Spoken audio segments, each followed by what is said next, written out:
भारत के बिजनेसमैन गौतम अडानी के खिलाफ अमेरिका की एक अदालत ने अरेस्ट वारंट जारी कर दिया है। इस अरेस्ट वारंट में गौतम अडानी, उनका भतीजा सागर अडानी और अडानी ग्रीन एनर्जी कंपनी के सीईओ विनीत जैन सहित कुल 7 लोग शामिल हैं। इन 7 लोगों पर भारत के अंदर कुछ अधिकारियों को रिश्वत देने का आरोप है।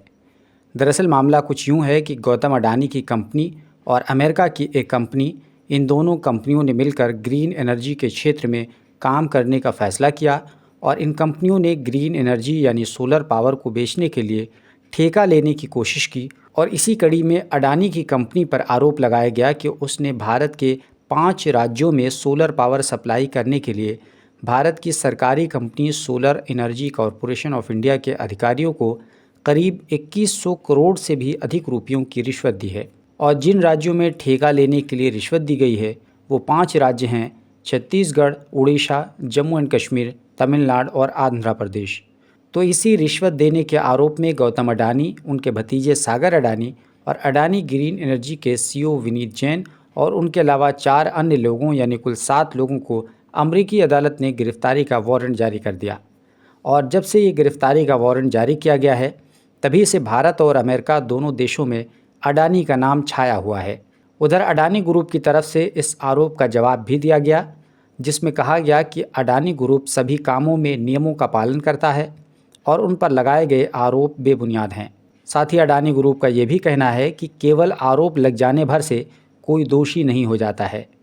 अब सवाल ये है कि अमेरिका ने क्यों आरोप पत्र जारी किया?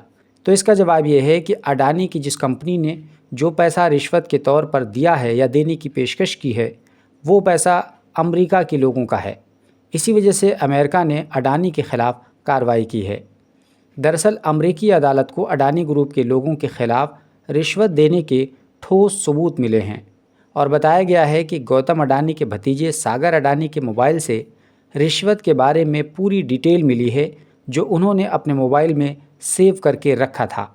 उसमें सागर अडानी ने एक्सेल शीट में पीपीटी बनाकर रिश्वत देने की पूरी डिटेल तैयार कर रखी थी और उनमें कोड वर्ड का भी इस्तेमाल किया गया था और ये सभी डिटेल अमेरिकी अदालत के हाथ लग गई है। इसी बुनियाद पर अडानी सहित कुल 7 लोगों को अरेस्ट वारंट जारी किया गया।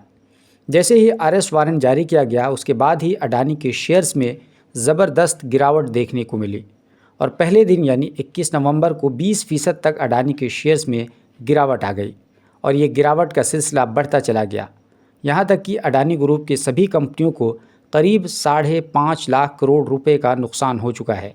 आपको बता दें कि इससे पहले जनवरी 2023 में अमेरिका की एक शॉर्ट सेलर कंपनी हिंडनबर्ग ने भी अडानी पर गड़बड़ी का आरोप लगाया था, जिसके बाद उस समय भी अडानी के शेयर्स में भारी गिरावट देखने को मिली थी। और अब ये दूसरी बार है जब अडानी के शेयर्स में इतनी ज़बरदस्त गिरावट देखने को मिली है। हालांकि उस समय अडानी ग्रुप ने हिंडनबर्ग के धक्के को सहन कर लिया था और किसी तरह उस आरोप को मैनेज भी कर लिया था। हालांकि उसके नतीजे में सेबी की चेयरपर्सन माधवी बुश पर आरोप लगाया गया कि वो अडानी से मिली हुई हैं और उन्होंने अडानी पर लगे किसी भी आरोप की जांच नहीं करवाई है। लेकिन जहां तक मौजूदा स्थिति है तो इस केस में अमेरिका की एक कोर्ट, FBI और अमेरिकी सिक्योरिटीज़ एंड एक्सचेंज कमीशन ये सभी अडानी के खिलाफ हो गई हैं। इसलिए अडानी की मुश्किलात बढ़ गई हैं। लेकिन देखने वाली बात यह है कि इस बार अडानी ग्रुप इन मुश्किलात से कैसे पार पाता है, क्योंकि इस बार मामला किसी शॉर्ट सेलर कंपनी के आरोप का नहीं है बल्कि अमेरिका की एक अदालत का आरोप पत्र है और ये बहुत गंभीर मामला है। यही वजह है कि अडानी ग्रुप को लेकर भारत सहित अमेरिका में ज़बरदस्त चर्चाओं का बाज़ार गर्म हो गया है। यही नहीं बल्कि इसके अलावा केनिया की सरकार ने अडानी ग्रुप से अपने तिजारती रिश्तों को तोड़ भी लिया है। ये अपने आप में अडानी ग्रुप के लिए किसी डबल झटके से कम नहीं है। Bureau report, global boundary.